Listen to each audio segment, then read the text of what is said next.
అందరికీ నమస్కారం అండి. ఈరోజు మన ఉమెన్స్ టీం వరల్డ్ కప్ గెలిచారు. దానికి చాలా సంతోషం. వరల్డ్ కప్ కదా గెలిచింది, ఎందుకంత ఎక్సైట్మెంట్ అని కొంతమంది అంటున్నారు. వాళ్ళు గెలిచింది కేవలం వరల్డ్ కప్ మాత్రమే కదండి, ఆడవాళ్ళు కేవలం కిచెన్కి మాత్రమే అంకితం అని చెప్పి కొంతమంది చెప్పుతో తీసుకుంటూ సమాధానం ఇచ్చారండి. ఇదొకటే కాదు, మన జీవితంలో చాలా నేర్చుకోవచ్చండి ఈ గేమ్ ద్వారా. ఎందుకంటే ఇండియా వరల్డ్ కప్ ప్రయాణం ఎలా సాగిందంటే, లీగ్ దశలో మొదట్లో బంగ్లాదేశ్ని, పాకిస్తాన్ని ఓడించారు. దాని తర్వాత ఆస్ట్రేలియా చేతిలో, సౌత్ ఆఫ్రికా చేతిలో, ఇంగ్లాండ్ చేతిలో ఓడిపోయారు. అప్పుడు చాలామంది Indians India world cup scene అయిపోయింది, ఇంకా గెలిచే అవకాశం లేదనుకున్నారు. తర్వాత ఖచ్చితంగా గెలవాల్సిన న్యూజిలాండ్ మ్యాచ్ చాలా అద్భుతంగా గెలిచారు. సెమీస్కి వచ్చారు. సెమీస్లో ఎవరితో? ఆస్ట్రేలియాతో. ఆస్ట్రేలియాని సెమీస్లో పట్టడం అంటే చాలా కష్టమైన విషయం. కానీ అనుకున్న విధంగా వాళ్ళు 338 టార్గెట్ సెట్ చేశారు. అప్పుడే అనుకున్నారు చాలామంది 338 చేసేది ఇండియా వల్ల కాదు, అంత బ్యాటింగ్ లేదు, ఇండియా సీన్ అయిపోయిందని. కానీ వాళ్ళు చాలా చాకచక్యంగా, చాలా తెలివిగా, చాలా ఆలోచన చేసి ఆ మ్యాచ్ గెలిచారు. సరే, మ్యాచ్ గెలిచారు, ఆస్ట్రేలియాతో గెలిచారు, ఫైనల్కి వచ్చారు. ఫైనల్లో టాస్ ఓడిపోయి బ్యాటింగ్ చేసిన ఇండియా 298 కొట్టారు. సౌత్ ఆఫ్రికాగా ఉన్న బ్యాటింగ్ లైనప్కి 298 అంటే చాలా తక్కువ.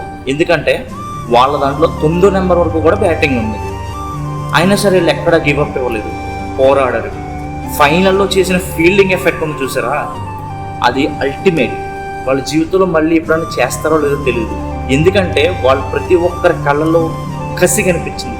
ఖచ్చితంగా మనం టైటిల్ గెలాలి, భారతదేశానికి మనం టైటిల్ అందించాలి, మొట్టమొదటిసారి టైటిల్ అందించిన మహిళా జట్టుగా మనం నిలవాలని కసి ప్రతి ఒక్కరిలో కనిపించింది.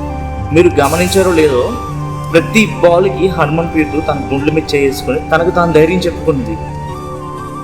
ప్రతి బాల్కి. ఇది ఒక ఆడవారి విజయం అని కొంతమంది అనుకుంటున్నారు. ఆడవారు అయితే ఏంటి, మగవారు అయితే ఏంటి బాస్, వాళ్ళు గెలిపించింది మన ఇండియాని. అది చూడండి, ఇక్కడ లింగభేదం వద్దు మనకి. అండ్ ఈ విజయంతో చాలామంది భారతదేశంలో స్పోర్ట్స్ పర్సన్స్, ఫీమేల్ పర్సన్స్ పుట్టుకొస్తారు. చాలామందికి స్పోర్ట్స్ మీద ఆసక్తి కలుగుతుంది. దీనివల్ల ఉమెన్స్ క్రికెట్ ఇన్ ఇండియా మారబోతుంది. ఓన్లీ క్రికెట్ అనే కాదు, ఆడవాళ్ళు పాల్గొనే స్పోర్ట్స్ అన్నీ కూడా అభివృద్ధి చెందబోతున్నాయి ఈ గెలుపు ద్వారా.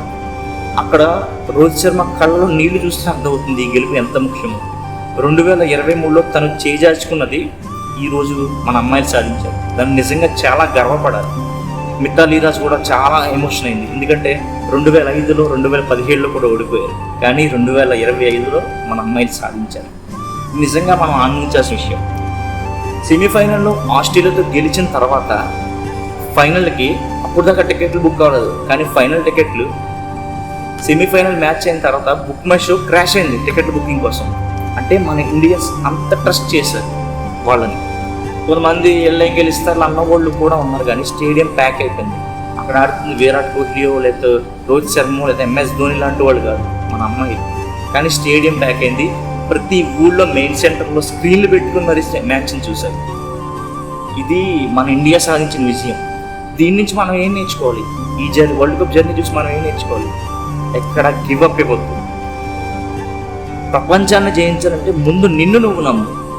నిన్ను నువ్వు నమ్మిన రోజు ప్రపంచం మొత్తం నీకు సాగిలపడుతుంది. అదే మన అమ్మాయిలు చేసి చూపించాలి. ఇండియాలో సగం మంది నమ్మలేదు ఇండియా వరల్డ్ కప్ గెలుస్తుందంటే, కానీ వాళ్ళు మీరు నమ్మకపోయినా మేము చేసి చూపిస్తామని చేసి చూపించారు. ఎందుకంటే వాళ్ళని వాళ్ళు నమ్మారు, వాళ్ళ టాలెంట్ని నమ్ముకున్నారు, ఈరోజు చేసి చూపించారు. అలాగే మన జీవితంలో మనల్ని మనం నమ్ముకోవాలి. ఫస్ట్ నిన్ను నువ్వు నమ్మిన రోజు ప్రపంచంలో ఏదన్నా నీకు సాధ్యమే. ఉంటారు కొంతమంది, నువ్వేదన్నా సాధించడానికి ముందుకెళ్తున్నప్పుడు నీ వల్ల కాదు, ఎందుకు వచ్చింది, నీ పని నువ్వు చేసుకో అని చెప్పేవాళ్ళు ఉంటారు. అలాంటి వారిని మీరు లెక్క చేయద్దు. అసలు అలాంటి వారిని మన బ్రెయిన్లోకి తీసుకోవద్దు. ఎందుకంటే నువ్వు సక్సెస్ అయిన రోజుగా వాడే కుక్కలా తోకుంటూ వచ్చి నీ దగ్గరకు వచ్చి మావాడని చెప్పుకుంటాడు. అలాంటి వాళ్ళు కూడా నీకు పట్టించుకోవద్దు. ఎప్పుడు మన చూపు లక్ష్యం వైపు ఉండాలి, మన అడుగు లక్ష్యం వైపు నడుస్తూ ఉండాలి.